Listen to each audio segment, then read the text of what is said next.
Buckets. That's the name of my boat. Buckets.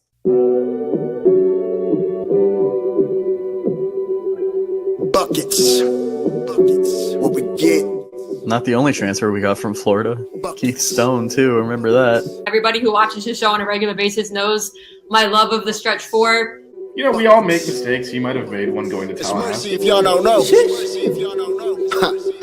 Dribble to the left, cross over to the right. Hurricane to the game, many buckets for the night. Matt with the pick and roll, Melissa with the give and goes. This Shelly-U, hoodie girl dunking in the hole. Check the scoreboard, this what we fall for. Beat the gameplay, they want an encore. Yeah, overtime for another round. It's buckets out the buckets, baby. You out of time. It's buckets. What it is, homie, it's buckets. Woo! We get buckets. Yeah, baby, buckets.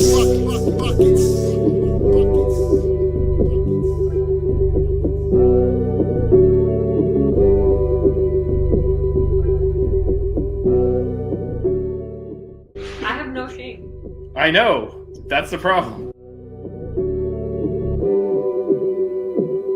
You guys are awesome.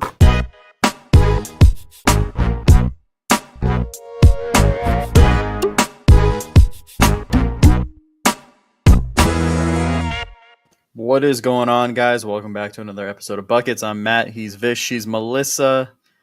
Melissa, how are we doing tonight?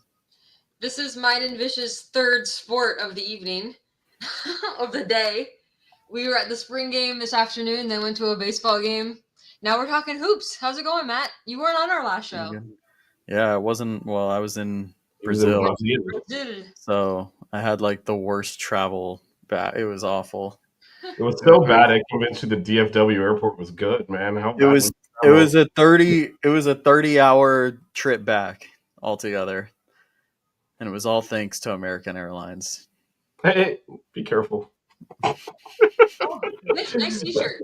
That's definitely the official airline of this show is American Airlines. Yeah, shout out to Fountain Valley, the greatest basketball high school program in the country, for sure. Actually, I think Columbus won the I national. don't give a shit. Fountain Valley's still better, man. Yeah, they're lucky we weren't in that. Principalities. Love it. Fountain So a Valley lot number has one, happened. there's no number two. A lot has happened since our last show. Yeah, Well, I got to see Julio Frank today. Matt's triumph in the game of horse. Oh, I was wondering. I was like, champ of what? I mean, you are the CEO of Getting Buckets. So. That is true. I always forget I added that one day. All right, are we doing the men or the women first? Coachella? Come on, man. That's not my vibe. I don't want to be at Coachella. That just That'd be doesn't awful. seem like that would be fun. Like living in your car for 3 days and like It's so hot, too. the It's like tent 120 batteries. degrees. Yeah, that sounds terrible. Maybe in the college days, but not. Yeah. Yeah. We're all in our 30s or 40s at this point. We're not trying to do that. Let's talk women's first because we have a full roster. And then I was thinking we talk men's first to get to the good part. Okay, so men's and then save the best for last. I mean, Yeah. well, let's not intro the men like that. I think, look, it's work in progress, but so far, Well, yeah. Like, it's not like a shot. It's just I'm more excited. I'm happy with the additions, and I'm very happy with the subtractions. But Yeah. Oh man. yeah, we'll go to men first. But I mean, Matt you guys already did a show. Yeah, where but we can still get your take on. I don't know that we've had another commit, Melissa, since. Yeah, True Washington. Right? Oh, right. We did have one. We did have one. So yeah, out of Melissa's home state, New Mexico. But but we can go through all the players. That way we can get Matt's take on the rest. Yeah. I'm sorry if I look a bit red. There was not a single cloud in the sky today at the spring game. Shout out to Jeremy at the team store for lending me some sunscreen because this would have been a lot worse. But the sun was crazy. Wear your sunscreen, y'all. Just saying. Or be brown. Your girl's pale. Also, unaffected by the sun, sitting right out there with her. Celebrating Passover and actually going to a Seder tonight, unlike me, because I'm a bad Jew and didn't go. You're gonna have to pronounce that. I'm sorry, Melissa. Chag Sameha. Yeah, that was never gonna come out. Gotta get the h out of it. Anyway, let's talk the Met. So Let's Matt, do you do want to go? Maybe we'll do Washington last since we haven't done it. Why don't we get your take on the other on it's Renault? God, Malik Renault. Yeah, Ude and Donaldson. Yep, those ones. I guess I'll go in order of committed. So Renault was first, right? Malik from Indiana. No, he was on Indiana for 3 years, I think, right? Entered the portal after Woodson left the program or was forced out, however you want to say it. No, someone who really good post player, good footwork. I think he's a solid, starter. Pretty high skilled, athletic. Gives us some size. I think, how tall is he? Like 6'9", probably 6'9", 6'10". But yeah, no, I think it's a really good ad. But with that being said, was the next one Trey Donaldson? Did he commit before Ude? I don't even know. I think he may. I think Ude he did. Yeah, because I landed officially. in Brazil, and I was like, oh damn, Trey Donaldson. Ude had been rumored to us for a long time before it finally became official. Yeah, and so I mean, I'm really high on Trey Donaldson. I think he's the best player that we added. I just think from the standpoint of you saw it in this past season on Michigan. You saw the offensive game grow a lot more, starting to develop as a shot creator, really good passer. I'm really excited to see what he can do this season. Just a dude that, I mean, I said this in the chat, is a dog, but also like a baller, like someone that plays super physical, can guard multiple positions. Vish is laughing right now. And, just. I mean, it's a great description. A dog and a baller. Dude, he's a dog and a baller. Someone that can finish through contact at the rim. I think like half his baskets that I saw were at the rim, and then majority of the other were threes, which I love because I think, I mean, my mentality and what we coach is like, why would you go for 2 points when you step a few feet back and take a three? It's worth more, But yeah, no, I think, he's a really like good catch and shoot guy. One of the best in the country. Shoots 63% effective field goal off the catch and shoot, and just a really good passer too. I don't know the last time that we had someone at that elite of a level of being a playmaker. But yeah, no, I'm really high on him. I think he's going to be really good for us, and I think honestly, I think he'll be our leading scorer next season too. Yeah, I mean, as of right now, a lot of these additions are more defensive additions. I think Donaldson's only one that has a really good offensive game. Yeah, I think Malik is pretty good offensively. He's just kind of limited. And this kind of feeds into the next guy that we're going to talk about, and that's Ernest Ude.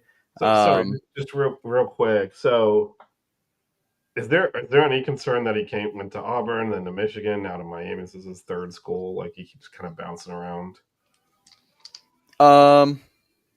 Obviously we've had, like Charlie Moore. Like, everyone's like, "What, are you kidding me? This guy's bounced around so much." Then he was like great for us. So it's he helped Michigan win the Big Ten tournament. I mean, he didn't play great in the NCAA tournament, but ironically against Auburn. But I mean, I guess, is there any concern that there might be a?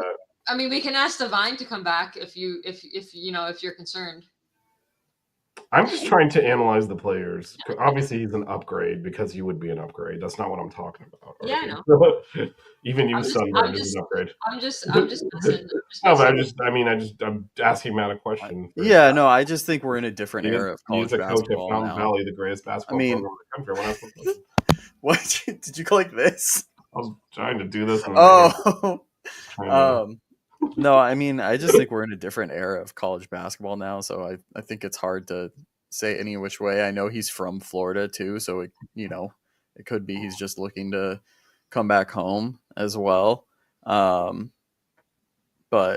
yeah, I mean, because the other thing too is like I'd have to pull up his stats from Auburn, but like Michigan to me is like where he really popped off and like became a guy, So I feel like he kind of had his pick of like where he'd want to play, So um, I don't know. I think he's going to be a really good guy for us, potential All ACC guy. All right, next Ude. Yeah.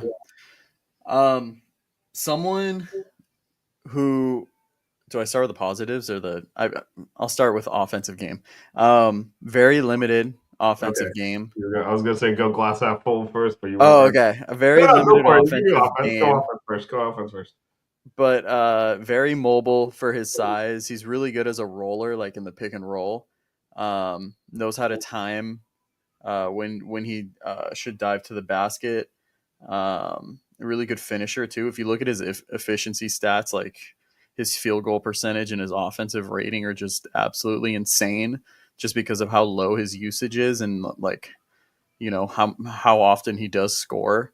But yeah, I think what excites me is just his defensive ability.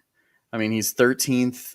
It was 13th in steal percentage and 13th in block percentage, I think, in the Big 12. So obviously, makes an impact on that side of the floor. Can guard, has the ability to kind of like be out on the perimeter if like switched out, like it's not a huge mismatch. Able to run the floor really well. He can run in transition too. He beats guys down the floor. But I mean, he's not gonna. I don't see him as like we're going to have him on the low block and feed him in the post. He's not really a post scorer, right? It's more of a like he's going to score off movement, whether that's in the pick and roll or, defense collapses and he finds open space on the floor. He's going to take up space. Yeah, I think, that's like a slight concern I have with him and Malik playing next to each other is the spacing, but I also think we have to see who else we add as well. But so that was kind of one of my questions. Do you think they can like play a majority of minutes together on the court, or are we gonna have to kind of? I think they can. The thing that does help is Malik is a really good passer too, and he can kind of put the ball on the floor. So I think you can kind of scheme around it. You just have to be creative with what you're doing. I do think it's possible. And both of the guys can move really well. It's not like they're just completely standing on the block the entire game. But I do think it's going to take some creativity. Yeah.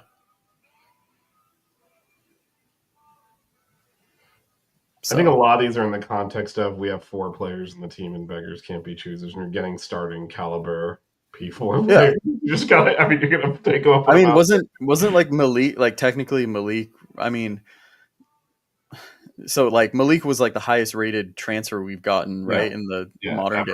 Yeah. I mean, you kind of have to, I think the transfer rankings are kind of like, it's really hard to rank, because there's guys that are 5 stars that really didn't get to play that are ranked really high. And then there's, guys from mid majors that haven't really played against really good competition. So it's kind of hard to judge things. 100%. Yeah, but I do think we added starting quality guys, so far. So, yeah, I know. So need to add some more. It is secondary at this point. We're trying to fill the team. So. Mm-hmm. There's a lot to talk about with the women. Well, there's one more on the men's side.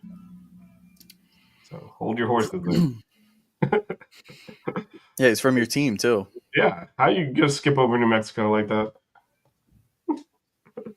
And that's actually one that New Mexico though. He just played at New Mexico. Close enough. He played with Mustafa Hamsil.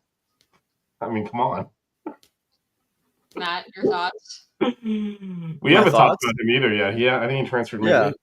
So we all. Yeah, you guys haven't talked about him either. Yeah. Right, no, I mean, dude, he's an absolute like animal defensively. Like that's the thing.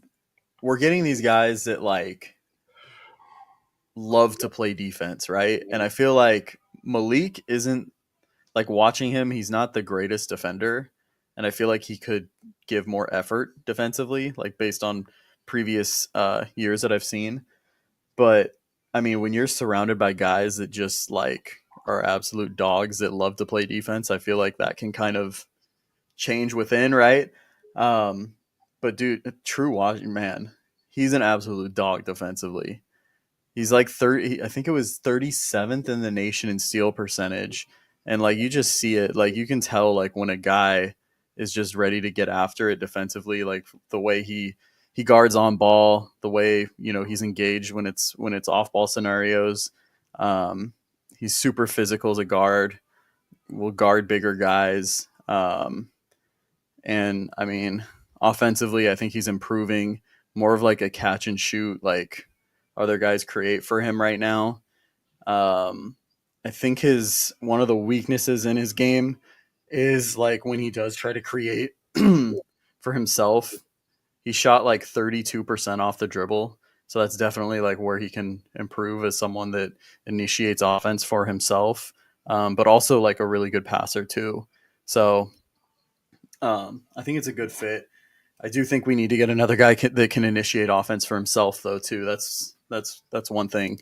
But obviously, we only have 4 people on the roster, so Everyone's a starter. Yeah.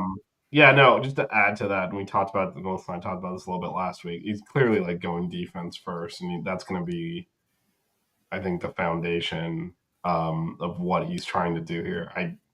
Obviously we're not anywhere near this good, but I think he kind of wants to play the way Houston plays and make everything a fist fight and be physical and play defense and kind of figure out the offense versus kind of, you know, the last several years we've really been offense first in terms of just, you know, we'll sacrifice defense to get more offensive players on the court. I think this is going to be kind of the opposite. I think if you can't play defense, you're not going to be on the court. Yeah, like we're going to win games by like scoring in the 60s. And it's going to be very different for people watching these teams. It's going to be, I love like grinded out. You guys know I love watching Houston. It's going to be like grinded out basketball, I feel like. My roots, man. That's how Leonard Hamilton played here. If you get to 50 points, you win the game. That's how I think everyone was a fist fight back in those Big East days. Yeah.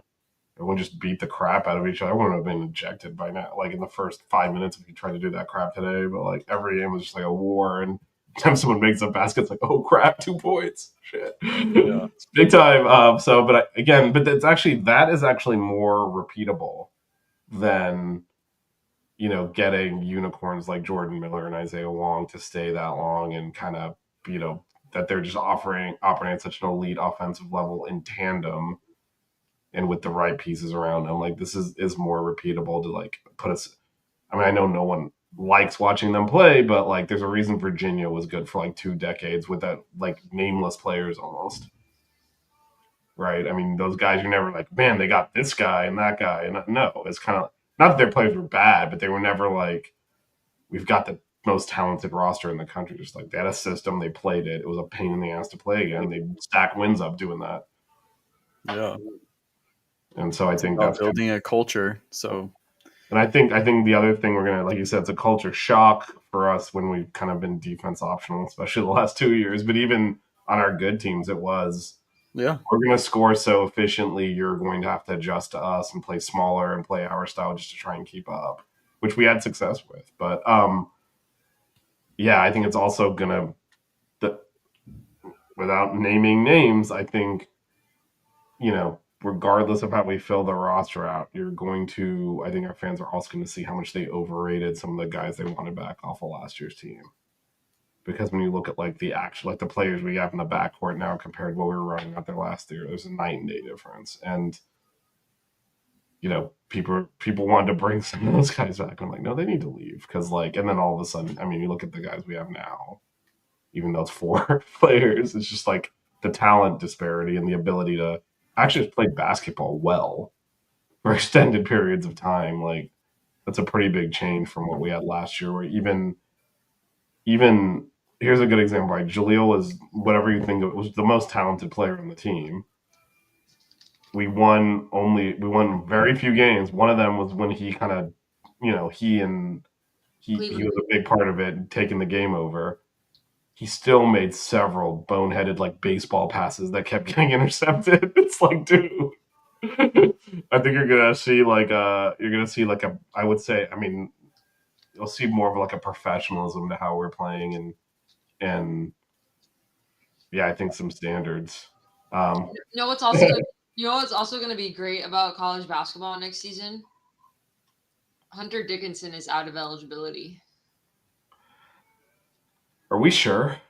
That's the way the things are going down. Already. Don't make Nigel's going for year 7, and no one's saying shit, so he's going to be in Oklahoma next year. Smile out of Matt. Matt, you didn't see his new top 5. He's going to be working at your local Chick-fil-A. Who do you dislike more, PJ Hall or Hunter Dickinson? Hunter Dickinson. Wow. Hunter Dickinson's a literal, yeah. Terrence. Now, if you ask me if I hate PJ Hall's mom or Hunter, that's a tough one. That's tough. Dang. Yeah, this was rough. Vish tried the pimento cheese milkshake. It's on Melissa's Twitter. It was. Oh, because they blended the cheese into it, right?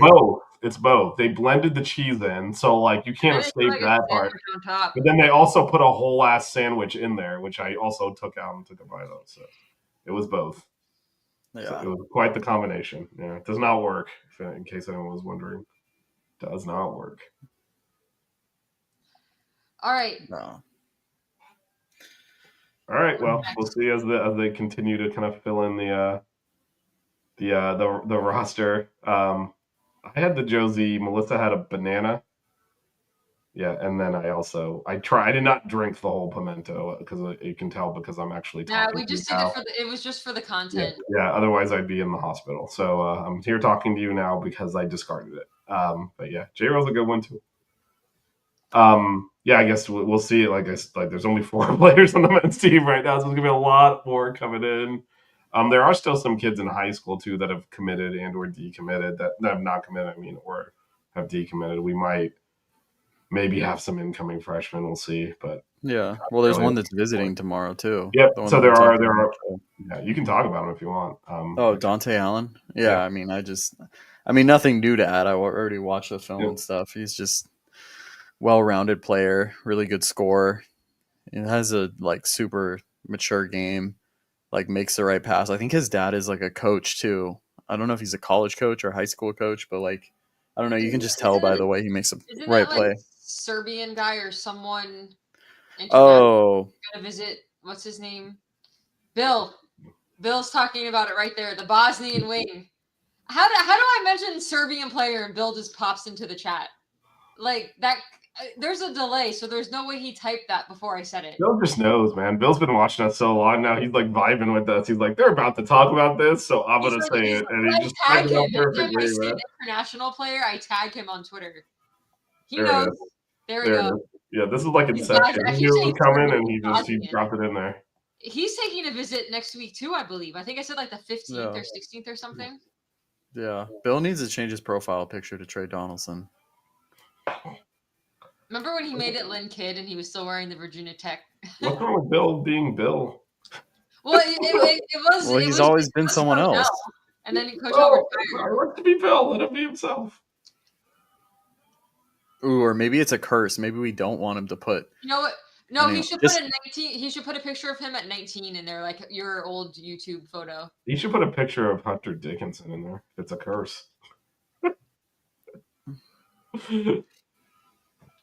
All right, yeah. So we'll see how the roster progresses. A lot of roster spots available, and we'll see. When I'll be interested. It's almost more interesting to see after we get past the frontline guys how he fills out the rest of the roster because I would say the 4 we've got so far no-brainer takes. So it's oh yeah, but we're gonna get to a point where he's gonna have to there's not another 8 of this showing up, so he's gonna have to make some tough decisions in terms of how he's gonna fill the back half of the roster out. Yeah, that'll be interesting.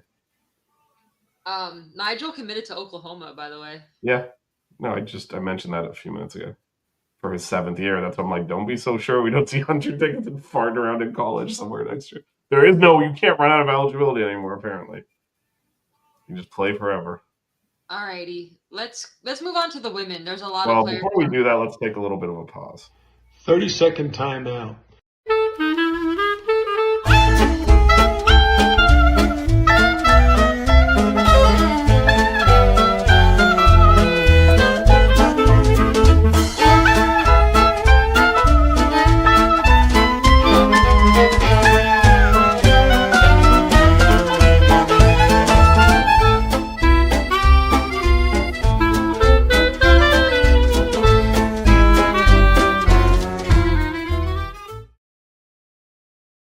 We need a timeout. When did you make this? I put it in the chat twice, and neither of you watched it. And I'm like, you know what? I'm just gonna run it then because I wanted to get feedback. Oh my god! I never even noticed. Twice. I like how, The second like, time I was like, none of you commented on this all of masterpiece. Matt's favorite people. PJ Hall. That was funny. Bayheim. That was funny. The ending was just for Mass. Bayheim getting thrown out of a game, and then PJ Hall That's fouling awesome. out, dejectedly walking to the bench. I was trying to get PJ Hall, like, something worse. Like, trying to find footage of him airballing a shot, but he's actually quite good at basketball, so it was We have so many like, random. you know what? He fouled out against us, so clips. I pulled the whole game film down and clipped that because I was like, I know one time he fouled out, and that's what I used. Yeah, unfortunately, he's good at basketball, so his clips were a lot of him like making shots, dunking on people, and doing. I'm like, we don't want any of that. Oh my god! Can we talk about the women's program? Because there's a lot of people to be excited about. Well, that's what we were transitioning to. We took a timeout to switch over to the women's. True story. Oh Lord. Okay, let's move on to the women. Matt, your camera's really low because I can't see your whole Long Beach banner. Oh. But yeah, That's fine. Anyway. definitively not moving on to the women. So I just noticed there were a couple we talked about last week and get Matt's thoughts We on. We talked about a few last week, but since then, Coach Cullup and staff have completely filled the roster. Yeah, but I think we can first talk about, there's three that we talked about last week: Gal Raviv, Maya Kone, and Victoria Blesich that Matt can weigh in on. Then we can talk about that we decided to just be taller than everyone and beat the shit out of them. That'll come in the second half. So yeah, we kind of broke them down last week. But was there anything you wanted to comment on any of those three? He said I kind of had stuff. Okay. Yeah. So let's start with Raviv. Yeah. No, I think just overall, I want to say, you can tell that the staff is addressing areas that maybe they weren't areas of problems from last season. And what I mean by that is, like, last season, I want to say we averaged, it was like 16 turnovers a game. I know Coach Cole likes to be in that 12 range. We got some guards that are, a lot more careful, better with ball security. I think offensively, we weren't as efficient as we could have been. I think a lot of that was due to lack of size and other issues as well. But also, we were very limited because of the lack of second chance opportunities. We were like 280th in offensive rebounds per game. I think also one of the worst in terms of, what was that? I think Coach Cullup addressed that with the two bigs we took out of the four, which we're going to get to. Yeah, so, no, that's why I'm saying all this. Yeah. And so, and then also too, just like free throw rate. So when you look at like how often we created contact and got to the free throw line, it was not a very high amount. We were like the bottom 17%. Oh no, in the nation. Can you guys still see me? You're frozen, but we can hear you. You're frozen, but we can hear you. Oh no. Okay. No. Am I still frozen? Yes. You came back frozen still. But it's not like an embarrassing screenshot. Yeah, actually frozen a pretty decent. Yeah. Decent, okay, I'm just gonna keep talking then, and hopefully I come back. No, and then I mean honestly, just like watching in the games I saw, I felt like we couldn't really punish teams for like playing off of us. or being in like drop coverage off ball screens. And I think that's something that we addressed as well. We added people that can shoot the three or take mid-range shots if needed. So I think, we did a good job adding people with just some versatility and whatnot. Yeah, You guys hear me? we can hear you, but you're still Okay. frozen. You want to drop out of the stream maybe Yeah. and come back? Well, you just didn't even finish talking. You just hit the button. Yeah. Well, we kind of wait for him to come back. I will say the other thing is we talked about this a lot about how much the Cavengers were having to rebound. We had two bigs on the court for most of last year, and they weren't rebounding. Nope. So yeah, we're gonna get into our new. We got two new bigs. Yeah, I mean, Jessica Peterson averaged a double-double, had 20 boards against us. So, and our other big is from the SEC. I've seen several of these players in person. I think Blasic might be the only one because Kone was on FIU 2 years ago too, right? Yeah. Yeah, we went to that game 2 years ago, right? So with Katie was the coach. I'm putting you back in the same spot because it looked weird. But yeah, so just getting onto the three, because you guys talked about it was Raviv, right? Mm-hmm. We talked about Raviv, Kone, and Blasic last week. Yeah, so I'll just really quick. I mean, Raviv was like a top 10 player in the portal. Yep. Lit us up, right? Like 19 points a game. As a freshman. Yeah, as a freshman. I think the thing that stuck out to me is just how good she was, like scoring off of ball screens and whatnot. And just her ability to make like tough shots that you wouldn't expect a freshman to make, like step back jumpers, to create space, whatnot. Her ability to finish like with both hands. I think she shot like 32% from three. And I mean, when you look at her like efficiency, obviously she had really high usage because she was like the go-to scorer.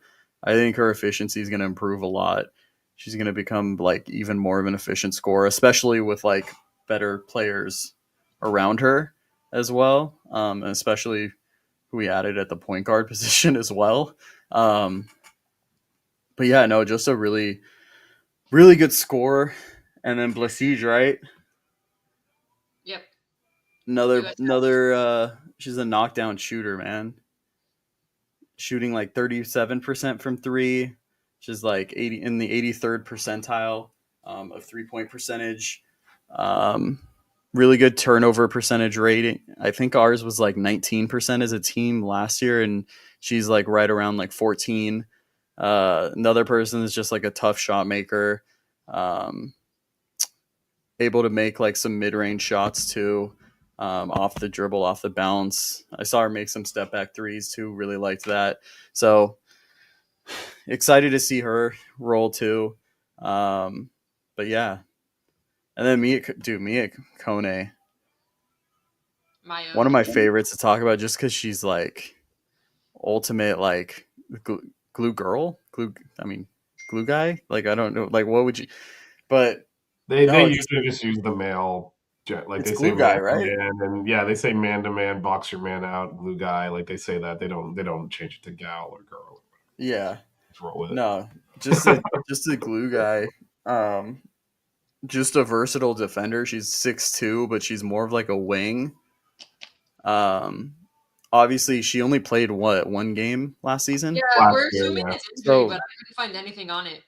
Well, yeah, she did say she was injured. It didn't say what it was. So yeah, we don't know. So like, I mean, really like gives me like Jordan Miller vibes in the way that like she impacts the game. Because if you look at her stats from like 2 seasons ago, averaged like 1.2 blocks, which is in like the 95 percentile for block percentage, and then 2 offensive rebounds a game, and then a really good turnover percentage again at 13. But this is another one too that I looked at that she was in the 96 percentile for defensive rating. So not too many players ahead of her when you look at that statistic. But just the ability to guard multiple positions and to get switched on to multiple positions is something that's, incredibly useful. But yeah, no, I'm excited to see her play. I think she's going to be a big contributor and someone that doesn't necessarily need the ball to have and an what was impact. interesting about her is the year before when she did play at FIU, she was the sixth man of the year, but she was also the Conference USA Player of the Year. So she won Player of the Year without even coming off the bench. So, and me and Vish talked about this a lot on the last show we did, is that the difference between how Culp recruited this offseason versus last offseason is that she's getting players from other schools that were used to having the ball in their hands. They were starters at their other schools. They weren't role players. Whereas last season, Culp had to come in late, and we took a lot of role players from Power 5 conferences, whereas this time, yeah, we do have some from Power 5 conferences, but we also have some players from mid majors that are used to being the guy on their team. Yeah. So hopefully that blends better. And they're bigger. They're taller. They are taller. Yes. Yes.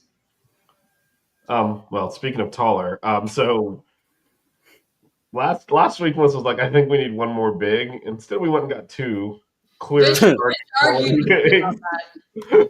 So let's start with, I guess we'll start with Jessica Peterson, SMU. She's 6'2", averaged a double-double last year, had 20 boards against us. Yeah, I mean, she's a beast. She's a beast in this conference. So, yeah, no, great pickup. And I kind of mentioned this, Matt, when you were trying to come back into the stream, but we've played against everyone but Blessich in the last couple of years. So, in three of these we played last year, and they had big games against us. So I feel like Trish doing a little bit of, I would like that person on my team. Less flippantly than that, you scout the opponent, you obviously break down the film, you notice like, oh crap, it's the person you have to account for. That can help inform some of your portal decisions, like who's the hardest person to have to prepare for and do this, and those names that bubble up there that are available or ones you go after. So I think, these last two, Jessica Peterson being one of those two, we'll talk about Kyle in a minute, but fit that bill. Like that was the player, coming into the game. It was like, account for her, and she owned us on the boards, and we blew a huge lead and almost blew the game, but managed to squeak it out at the end. But she was dominant. Again, it's like we were small in the guard position. We were not small in the front court. We had two bigs that were tall most of the time on the court, and she just dominated them. So that's where the ball finds her. To average a double-double playing in the ACC, which is one of the hardest women's conferences to play in, is not something to ignore. I think it's going to give – I mean, I still want our guards attempting to rebound, but she can board. And then she's obviously finding her places to shoot. I love this addition. Like Vish said, she killed us when we played SMU last season. So I was a huge fan of this. If you can add a center that's going to get you a double-double every game, that puts you in a great position to win. To get your offense second chances, and to make sure that when you're on defense that the other team doesn't get second chances because you've got somebody of her caliber rebounding for you, that's a huge advantage. Yeah, absolutely. Also, little fun fact, she was at Fresno State before SMU and played with the Cavenders. She was a freshman, and I think they were probably sophomores? Oh, I have to look at the years. I think, but they were there at the same time when she was a freshman. But yeah, no, and Melissa was talking about her impact on the glass. I mean, in particular, like you look, I mean, she's the 12th leading rebounder in the nation on the offensive glass. Like, I mean, that's an area we struggled, like I referenced earlier. So to have that, give you more opportunities in a game to score, that's huge. And then averaged almost a block per game. Another area where we struggled, I forgot to mention, we only averaged, I think it was like 1.7 blocks a game, which was one of the worst in the nation. So obviously, Cole saw, where we needed to improve. But also she's, really good with the ball. Another low turnover percentage. She's really strong with the ball when she gets rebounds and stuff as well. Like she's not going to, just, turn it over or whatnot. But the other things that stuck out to me was just the physicality she plays with. Like when she's fighting for position, she's sealing and whatnot. She's super physical, and really good at like reading contact. So like spinning off of it and understanding like where to go with the ball. You know, I think Really good sometimes you can. footwork. Yeah, well, sometimes post players can like preemptively decide what they're gonna do without actually reading the defense, and she does not do that like at all. And she does have like a good like face up game. Like she'll turn and face, give a jab, and then kind of go by you. Um, but yeah, no, she's also like a super underrated passer as well. So I think like if you can get her, I mean, we haven't talked about the other center as well, but if you can get some high low going, if she's in the high post, like she has the ability to make that pass And that's if need something we be. didn't have. We didn't have that last season. Our bigs were not great at passing out of the post at all. Vish Yeah. mentioned it a lot. And Well, Cam struggled to pass out of the post, and Nat didn't really post. Yeah. Yeah. But we've Like we've I added, saw like, there's a clip of her. a lot of shooters, and so if she can, Yeah. with the two bigs that we're getting, because we're going to talk about the other one soon, if you have them both in the game, I mean, we can take advantage of some smaller teams. Yeah, there was a clip I saw of her on the low block, and she like she couldn't even see. There was a shooter like on the opposite wing. I think she saw in her peripheral vision. She kind of gave like a fake like reverse pivot and just like swung the ball to the complete other side of the court and got an open three. So, um, you know, actively looking for teammates on the perimeter, or, or cutting or whatnot. So, love to see that as well. And if you think she's big, our next edition is actually bigger, which is actually insane. Vish. Yeah, no, it's okay. You're all putting it on me to pronounce this. It is We're letting Vish do the pronunciation. Rashaya Kyle. She's 6'6". So for context, Cam was 6'2". Peterson, who was a legitimate center in this conference, 6'2". So she's big. Again, we played UF. I mean, we don't know how tall the men's players were then because they're all just throne of lies. But yeah, no, she's big. I mean, when we played her, Cam actually did a pretty decent job on her for a while, and then she started getting it going, and it was over because she can just shoot over everyone. So I think she's going to bring something completely different. Like we haven't had a player that tall, and I can't even remember that. Like this is game changing height. It's not just a center. It's like that. And much for context, she played for Florida, so she played in the SEC. So yeah, I mean, she played for a bad SEC team, but it was a major conference. But they played against really good SEC teams. Yeah, but they're terrible. I mean, yeah, come on. So, but I mean, that size alone gives you an advantage. And you got two bigs that are coming off playing for major conferences that you have the ability to have both of them on the court or one or the other. I mean, you go from like being really small last year to like just being massive. It's kind of crazy. Yeah. No, I mean, what, 6'5", right? Is that what you said? She's listed as 6'6"? Oh, yeah. Shit. She's also older. This is her 6th year. She was old enough to get a COVID year, and she also only played 9 games 1 year. She's from Indiana and went to Purdue initially before going to Florida. So yeah, 2 years at Purdue, 3 at Florida. So this will be her 6th year, but she again is old enough to have gotten a COVID year for the first Peterson year. will also be in her final year. So both of these bigs are in their final year. Yeah. No, I mean someone who's you talk about the hype, but she's super efficient offensively. 31st in the nation in offensive rating. Really good offensive rebounder as well. Obviously, I mean you see the size. But also just locking it down inside. Doesn't average the same amount of or as many blocks as Peterson, but still, half a block a game is pretty solid. But yeah, I mean, these two average almost as many blocks as we averaged as a team last year. And then Miyakone averages like 1.2. So like, just kind of says, the emphasis of interior defense and adding some size and whatnot. But yeah. And then there was The other thing that stood out is she's just like last year, as we said, struggle passing on the post, a lot of turnovers. Cam averaged over 2 turnovers a game. Kyle's under that mark, 1.8. Not great, but certainly an upgrade over what we were doing, especially at her height. 4.2 turnover percentage. Yeah, which is pretty good. Yeah. So again, just one of the things that obviously we, especially in the back half of the season, struggled to win games, and one of the ways that was happening is just between the things we've talked about, giving up a lot of second chance points and then turning it over.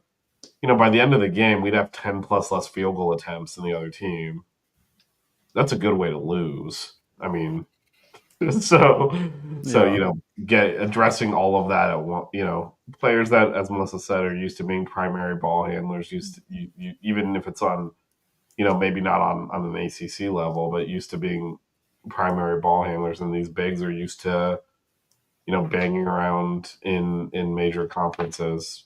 Now, of course, Cam and Nat came from Michigan and Notre Dame, so it wasn't exactly like they you couldn't say the same thing about them last year. But these are starters, and they weren't on those programs. So you can, if you can, as much as there were several times we got blown off the court last year. There were also games where if you cut the turnovers a little bit, grab a couple more boards, you win, and so this should help at the margins for sure, at the very least. I don't think either of the two bigs are going to extend the floor much. I think. Well, no, we don't have Jokic on the women's team, so I think we can go But I'm past just that. saying, I think But if you're looking for a big to extend the floor, I think that's going to be Kone. Well, I think this is a good transition into. No, I don't have another clip to play. 15 to 60 feet. Well, that's deep. 60 feet, jeez, yeah. Yeah, I mean, why even have you? Well, I mean, you don't have to worry about even crossing half court. You just chuck it. But neither one of them are taking But actually, rather than see which one's more like Jokic, which I think we know they're both kind of traditional block players. So I think the last kind of question to cover here is who's playing, who's starting on this team, because. We have the 5 transfers. We have Ane coming back. So how do you think we're going to assemble? It's 7 transfers. Is it 7? Right? Hold on. Let me pull up my list. I thought it was 5. Because we didn't even talk about Kimson yet. Yeah, we didn't talk about Kimson. Oh, that's right. We didn't talk about Kimson. We can talk about Kimson and then talk about how we can play. Yeah. Okay. So Amarachi Kimson. Let's do her. That's 6, though, I think. Yeah. Maybe 6 then? Is it me then, or what are we doing? Yeah, go for it. Yeah, no, Kimson definitely, I mean, love this ad. I feel like it came out of nowhere, too. It wasn't really... Or is this the one that we kind of knew about, Melissa? I don't remember. So much happened in the last 2 weeks. Yeah, okay, I don't know. I don't remember. Yeah, so I mean, she leading scorer on a really good UNLV team that went 26-8 and went to the tournament, right? But I think the thing that sticks out to me the most is just how efficient she is. Shoots 51% from the field, 37 from 3, and 84% from the free throw line. 10% turnover percentage ratio, which is insane. As a point guard, and then was 50th in the nation in offensive rating. And I mean, a lot of the times when you look at the offensive ratings, it's a lot of bigs, because their field goal percentage is higher and they don't get as much usage. So to be that high, and I think even the year before as a freshman, she was 25 in offensive rating. So an efficient scorer, takes good shots, but makes them. It's and a really good passer as well. That's something I didn't even mention. So, but yeah, super excited to see her play this season. Yeah, I think talking about who we think is going to start is going to be a fun conversation.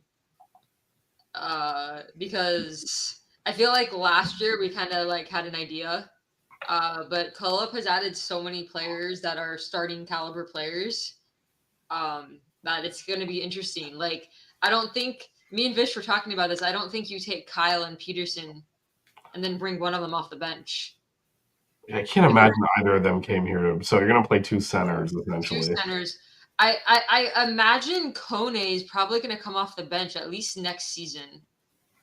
Because I mean, you could throw her at the 3, but I feel like you kind of need her size. Like, I feel like she's going to play the 4. I think she could kind of just come in for anyone 3 through 5. Yeah, to be honest, and then you just kind of adjust. You also have Abby's coming off injury, who's probably going to get time, and then you've got 2 freshmen coming in that are 4s as well. I don't know how much time they're going to get once we get into conference play, but that's interesting. And then you have a whole slew of guards that could start. I think Raviv is an obvious starter at the 2. In my opinion, I don't think there's any way you bring her off the bench. Like, she's got to start. But like, who's starting at point guard? Who's starting at the 3? I mean, there's a ton of options. Yeah, I think Kimpson's starting for sure. I don't think she would have came here if she wasn't. I agree. I think she's also.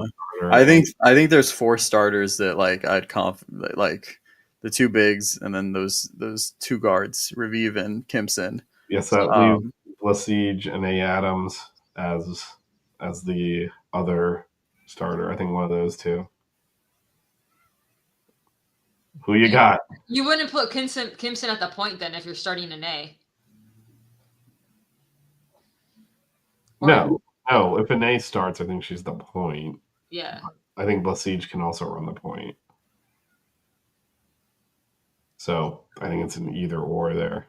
Yeah, I mean, it's good to have some versatility with players though too. Got the whatever one isn't in the 5 coming off the bench along with Kone. I think you've got Camille Williams, a freshman. I think she's going to get minutes. I think she's going to be elite in the coming years for us. You still got Simone, by the way. Simone Pellish, who did not play last year, so we don't really know what to expect from her. We haven't seen her play. Yeah, I'm just.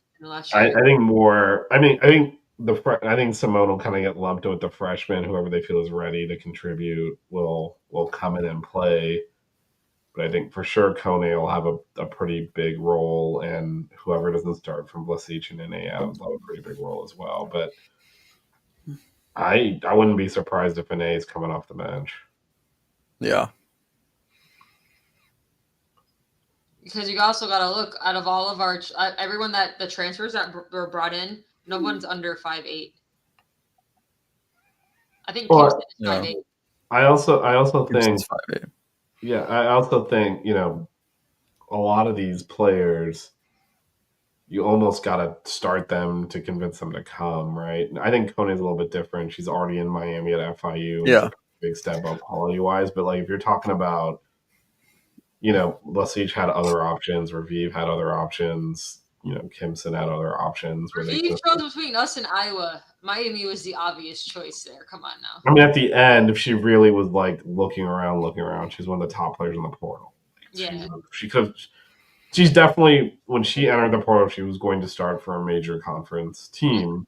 So there's no way we're like, well, maybe you'll start, maybe you won't. Well, that's what I said to begin with. I think. Yeah. You don't. No, for sure. No, that's what I'm saying. So I'm looking through this. I kind of feel like Lesage probably could have started somewhere if we didn't kind of indicate that she was going to start here also. Which is why I think Anae will probably be coming off the bench. So we'd roll with Lesage. Which, what a lineup, by the way. You have 3, Lesage, 3 level scorers. Peterson and Kyle. It's a lot more versatile than what we had last year. Yeah.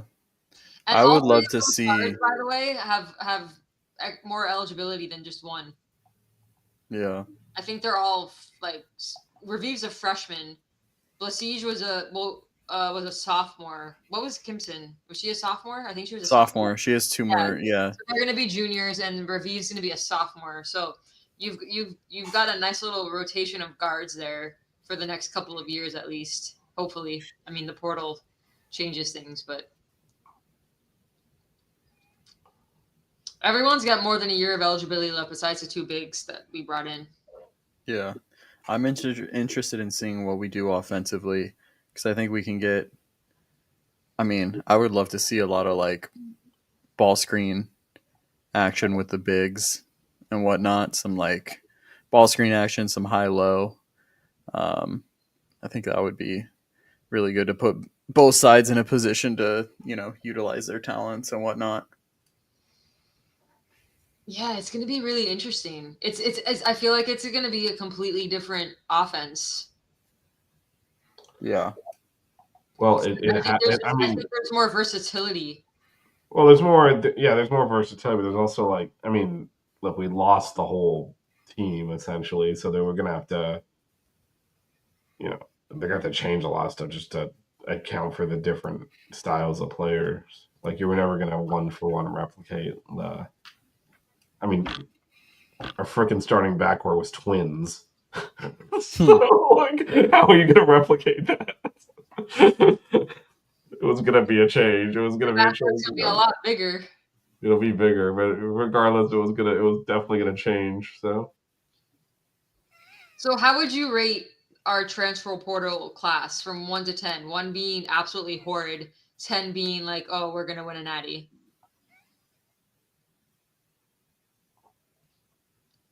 I mean, it's nowhere near a 10. No, I'm just kidding. I don't know why that's even on the scale. Like 10s win a natty. Okay. 1 is horrid, 10 is amazing. Oh, so she changed it. So 10's amazing. Yeah. 10 is no longer win a natty. Otherwise, it's like a 2 because like we're not. I mean, that's just not happening. So just bad to really good. Just give me a number. Now change it again. It's really good. I'm gonna say, because I'm looking at the changes that we needed to make, the quality of player. I'm gonna give it a 7. Interesting. I'd probably go more with like a 5. I think we're shopping in the discount aisle a little bit. Like there is another talent level of player that we're yet to be able to get access to. Well, actually, I guess Katie had some of those that transferred out 2 years ago because like you see them like starting for 10. He was in the top 10. Bring top 10 in the portal. No, but that's fine and all. But like for example, Olivia Miles was in the portal. Like this. I don't give a crap what rating Matt talked about in relation to the men's, but like, come on. Full Wiley. I saw her play in person. She was awesome against us. She's not BMI, right? I mean, so there's just like that's what I'm saying. There is still and not that I expected like them to go convince someone that like dog walked us in the Watt this. Was Kimson ranked in any of the? I only saw one list, and it had as big as women's basketball has gotten, like it's still so undercovered from a recruiting standpoint. But like, no, I didn't. Not like it's realistic that they were gonna. Hey, remember when you showed up here and the game was over 5 minutes in? You beat us by 80 points. You want to come play for us? Like that wasn't gonna happen with like Olivia Miles. But there's still a level of player that we're still not getting. That's why I put it more in the middle. I mean, it's not that different from what we did last year, to be honest. No, I think it's better than what we did last year. I think it's better because I think it's adjusting to what went wrong last year. Mm-hmm. But the arguments we're making in the macro sense, we got 2 players off of a team that went to the Elite 8 back in. We got 2 bigs out of power conferences. We got a sharpshooter out of the portal to come off the bench. We stunk, man. So, like, I don't want to. So that's why I'm saying it's more in the middle. I mean, between 5. You said 7. I said 5. There's not really that big of a difference when we're talking about scale. So, but there's still like and this is where I think the freshman class comes in down the road. A few years from now, if they stay together and kind of build up, where you then elevate the caliber of the program, and that's when you really can start doing, that next level of talent in the portal as well. Because you can sell the freshman, hey, come in, you're going to be here for 4 years, we're going to build this. One day your name will be on the freaking building, right? You can sell it to a freshman. You can't sell it to a transfer if they're like a one and done or they have 2 years to play. So you got to really sell more of the program as it is now. And frankly, like, we missed the ACC tournament. They've done a remarkable job if you put that context on it. But, there's still more they could, like, I think a year or two from now, if the freshman class comes good, you'll be able to go like the best player in the portal that's been balling out at like major programs and be like, yeah, come play here. You can partner with Camille Williams and we're going to go to the Final Four. And it could be a realistic thing you could say in like 2 or 3 years from now. Right now, we're not there yet. But I can give a sales pitch for last year's portal class that matched what we talked about here. Yeah. I hope that Camille Williams becomes like, not that I want to put this pressure on her, but kind of like that Isaiah Wong type where she stays in the program for 4 years and develops, and then like her senior year, she's like all ACC. I think she can get there before her senior year, to be honest. Yeah, hopefully, but I'm like saying, like, she's got a lot of talent. I hope she's in the rotation. Like, I know we brought in a lot of players that have experience that are going to get a good amount of playing time, but I hope she's in the rotation and gets some minutes every game, because I think she's going to be a big part. And then and some of our other freshmen too. I don't know that they'll get as much time next year, but we brought in a really good class. Like, no, it's a top 10 class. So like, that's what I'm saying. That's the one that's actually, that's the talent that, like, yeah, you are going against like the top programs in the country and taking players they want. Our portal class is not that. Mm-hmm. No, it's no knock on them. They're just not that. Like South Carolina wasn't going. The transfer Like ranks. South Carolina wasn't going for these players that we got in the portal. What do I like? What's my grade? Yeah. What's your number on whatever the hell scale we're on? Yeah. To me, it's like when I look at like just like, because I watched a lot of film on last year's transfers and this year's. To me, I think the quality of player is better, and I feel like the skill sets kind of match more. And I think it's just gonna translate to more success overall. But I'd probably put it got a 7.2. Okay, I misheard that. You said a 7 also. A 7.2. No, 7.2. Put a 7.2. Wait, you are saying 7.2? Yeah, 7.2. We got decimals on this fake scale Melissa created? Yeah, I thought that's a point. Is it? Yeah. I mean, it was 7. Yeah, it was 7.23, but I can, you want me to round up instead, or? Anyway, no. I listen. I understand where you're coming, Vish. Why you say like a 5, because it's not like at that level yet. But I gave it a higher grade because it's the changes and the adjustments that you can tell the staff has made from what happened last year and what they thought went wrong, and the caliber, like the experience that these younger players are coming in with. And we said it before.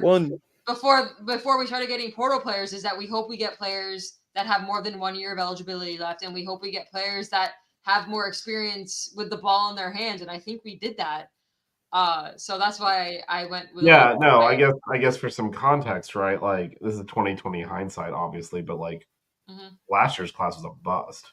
Yeah. The ACC turn. So like, that's not a 5. That's like I mean, again, at the time we were like, oh, this is great. In hindsight, now that we know how it performed, it's like a 2. Well, also, I mean, you say last year's class was a bust, but like, yeah, I mean, it was, but like, she had a limited amount of time. I'm not saying it's her fault necessarily. I'm just saying the reality. I give this year's a higher number because you can tell. Yeah, no, so did I. Gave it a higher number too. What they did wrong, and in theory have fixed that problem with the players they brought in. Obviously we have to see them play the actual game. No, I'm giving it a higher number as well. I'm just saying like last year's like. Yeah, that's why I'm explaining why I gave what I gave. Yeah. No, it makes like I mean again.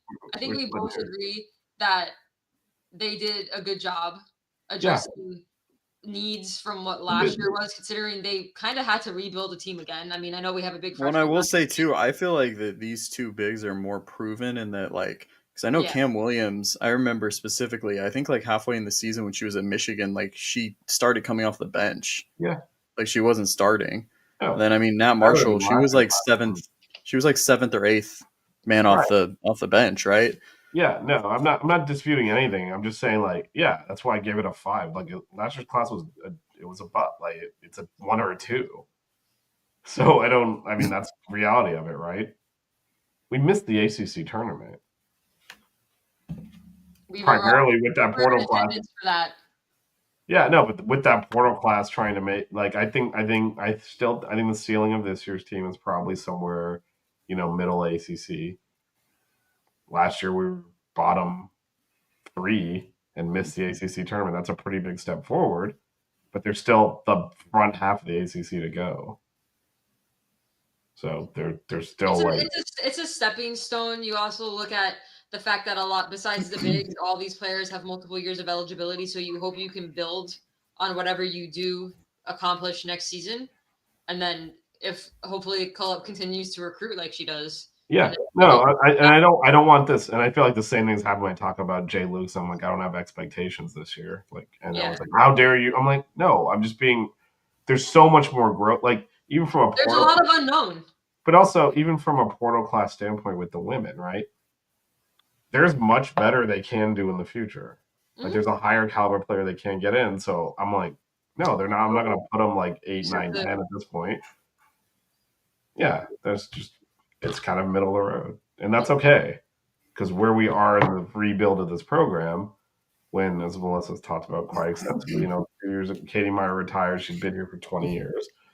The whole team walked out, and we're in emergency mode. We did what we could, and it didn't work at all. We're trying again, and we got to build it back up, with Trisha's fingerprints on it this time. And last year was a fire drill more so than building, so. We'll see, but there's still so much more growth to happen. That's why I put it at 5. Yep. All right. anything else to add before do we have final thoughts tonight? Yes, maybe. Sure.